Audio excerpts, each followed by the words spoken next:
Hi, my name is Lisa Ellis, and today I'd like to show you how I make Spinal Elf with the one ring at a time method. Why did I call it Spinal Elf? Is because I've added these stabilization rings here along the edge that help the elf keep its shape. So that's Spinal Elf in two colors. Let's see what elf looks like with no stabilization. Elf weave is very unstable. You have to do something with it or it clumps up and looks like this. Now you can do what I did with the Spinal Elf, or you can make it into a sheet. Here's a sheet. I love the sheets. They look great. But what it'll do is the way elf is supposed to look is flat like this, but it'll box up. That's why I talk about a stabilization method right from the outset. So I'm going to show you all the steps to make the elf weave using the one ring at a time method and use the Spinal Elf stabilization. It's a fun weave. I really think you'll like it. It's not difficult. I'd say it's just above beginner level. If you've made a couple weaves and are comfortable with your pliers and opening and closing rings, I think you'll be fine. It's a little hard to show on camera the very first several steps, but I'm going to do my best, and I think you'll be able to follow along okay. Let me see. The rings I'm using today are 18 SWG wire with an 3/16 inch inner diameter. This works out to an aspect ratio of about 3.9. So let's get started. I'm going to be working in two colors right now to get us started. I'd like to show you how to work in one metal, but first, the process, of course, is not different, but your eyes are concentrating on so much. I want to start out with two colors, and I just like working with two colors. So first start out with 2 rings through 2 rings. Okay. Flip one of these buggers to the side, and then flip the greens to the back. So I've got this. To me, it kind of looks like a bumblebee with his head facing you. Okay? Now what I'm going to tell you next is very important. Get your tape. Scotch tape is your friend here. Starting elf, being an unstable weave, it's especially unstable the first few steps. But if you simply put some tape across the top, you'll make your life a lot easier. Leave some room here to be able to go through your pink rings. And there you go. When I'm talking, I'll refer to flats. I call these green rings that are going down the center flats. And I call the pinks wings. Okay? That's the fancy terminology I'm going to use. Flats and wings. These points where they meet is important because that's where we'll be adding new wings. Okay, so let's get started with that. Grabbed another pink ring because I'm making a wing.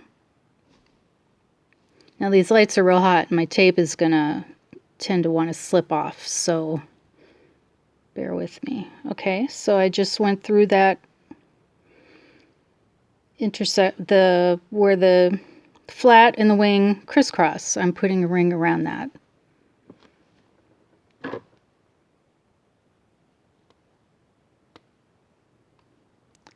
Okay. So let me get my hand behind there. You can see it a little better. So where they crisscrossed, I've put this ring. Now at the other crisscross right there, I'm going to put its partner because we always have 2 wings. Oops, dropping my ring. I'm going to have to come at it from the other direction because I'm not ambidextrous. So here we are seeing it from upside down. It's actually a pretty good view from the base up.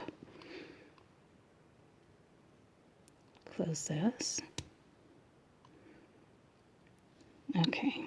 Now we've got, let me see if I can fix this focus. So now we've got that.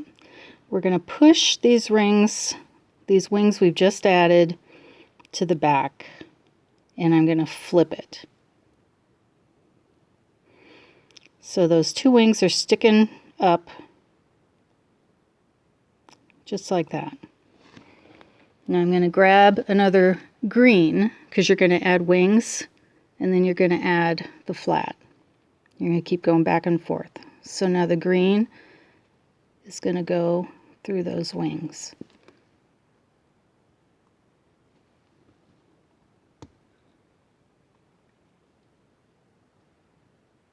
Okay, so we've added the flat, and now it's time to add two more wings. So those same intersections we were looking at before, where the pink crosses the green, we're going to grab those exact same spots with new wings.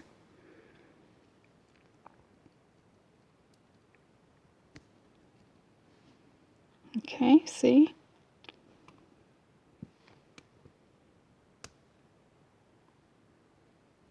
You have to orient it different to get the other side in, but there you see what I'm doing.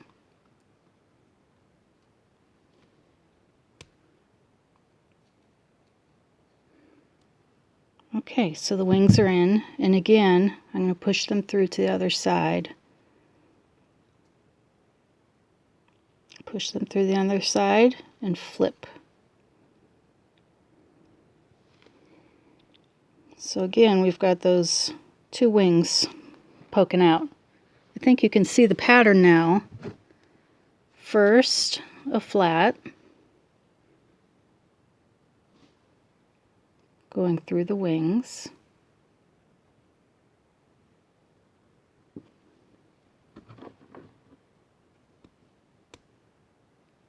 Okay. And then two wings, and you know where they go. They go right where the flat and the prior wings intersected. So I'll grab another pink and grab that intersection.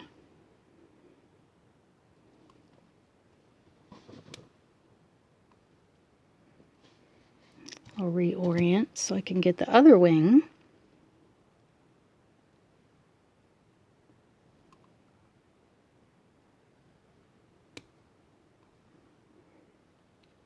Okay, there they are, hanging there. I'm going to push them through. Push them through the other side, flip, and there they are hanging down. Okay?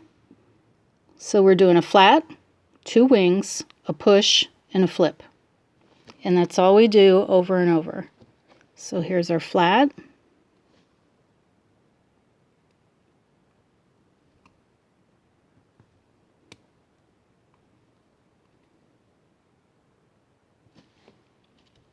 Two wings,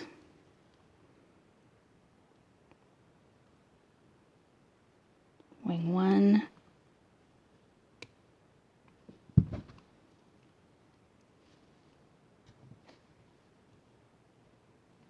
wing two,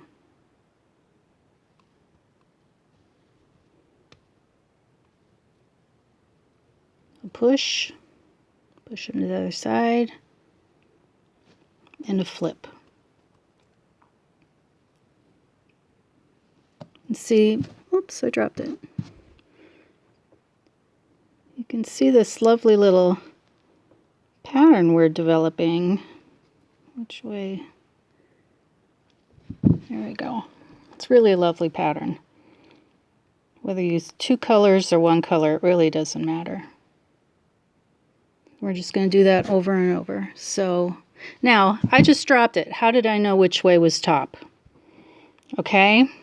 How do I know where to start? Okay. I told you about the flats running down through the center. There's always going to be one that's more in front. Okay? Because they're in two rows, they're staggered. There's always going to be one that's more in front. I call that the leading flat. Put that on the top. All right. Here the leading flat is on the bottom. No good. Put the leading flat on the top. And then just look at it. Are the wings there? Yes, they are. The wings are there. So I know I've completed that step. I know that I've put in the flat, I've put in the wings. It's time to push and flip. Okay, that's always how you keep track of where you're at. So now I know the next step I need to do is add a flat through the wings.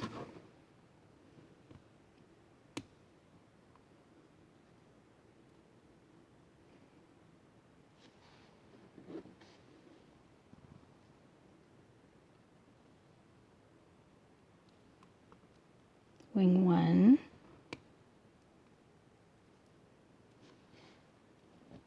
Oops. And wing 2.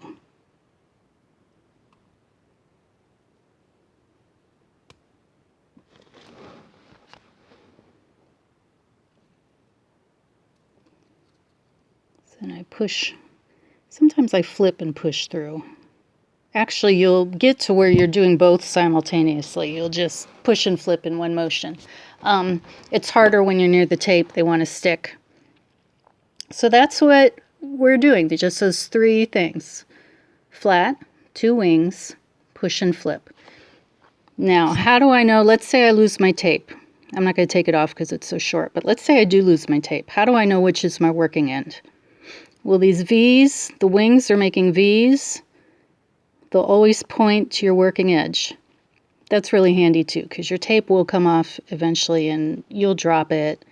So the V's point to your working edge. Now I want to know where I'm supposed to start. Well, let me put in one more flat and then I'll drop it. And you'll see how it always works.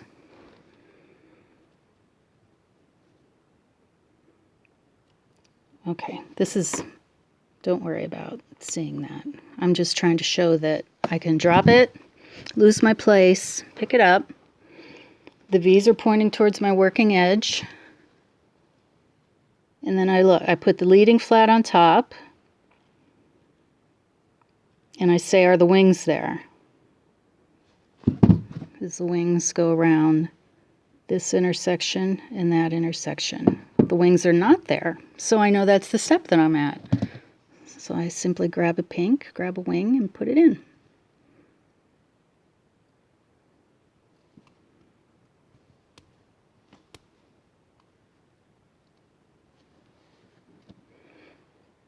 Oops, I got a hair in there. Now it's neighbor. And I flip and push it through to the other side. So that's what we do over and over. Now, of course, it's going to want to fold up until we stabilize it.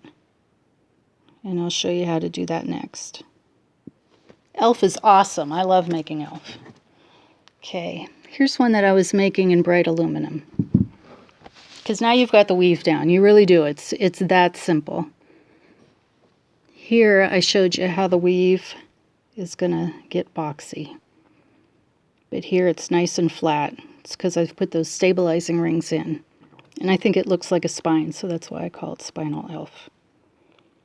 Okay, they are mimicking, they're echoing this outer wing. So real simple to figure out where they go. They're just grabbing, everyone is just grabbing 2 rings. I mean, it really couldn't be simpler. So squash this flat. Sometimes I just have to put it down and tap it. When I talk about tapping out my work, I'm really just putting it on the table and tapping it. So you can see where the next green goes. It's going to grab here. So let me just do that.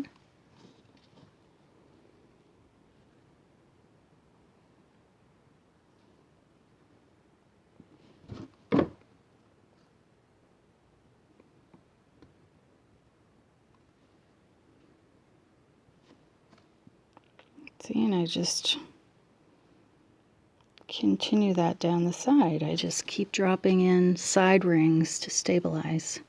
They're the same size rings. You're still working with the 18 gauge SWG 3/16.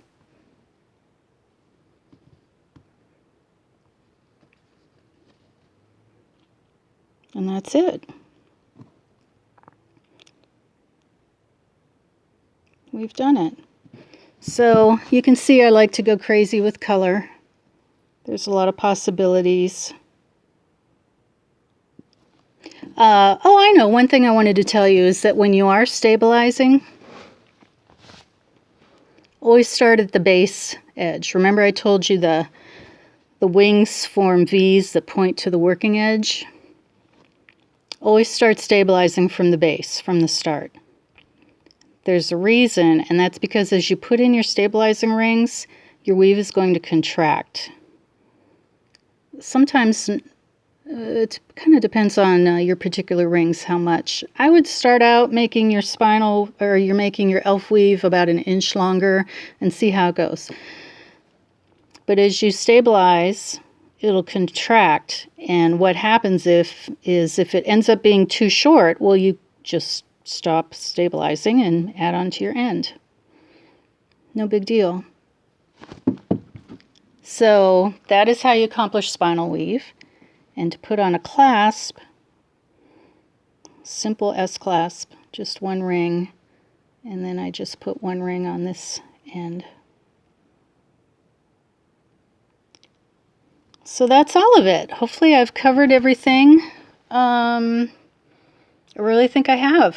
Remember, it's 1 flat, 2 wings, push and flip. 1 flat, 2 wings, push and flip. Make sure you use your tape, and you'll be good. Thank you for spending some time with me today. If you have any questions, I have a little shop on Etsy. I'd love to hear from you. I'm always looking for constructive feedback, and it's been fun. Happy mailing, and have a great day. Bye-bye.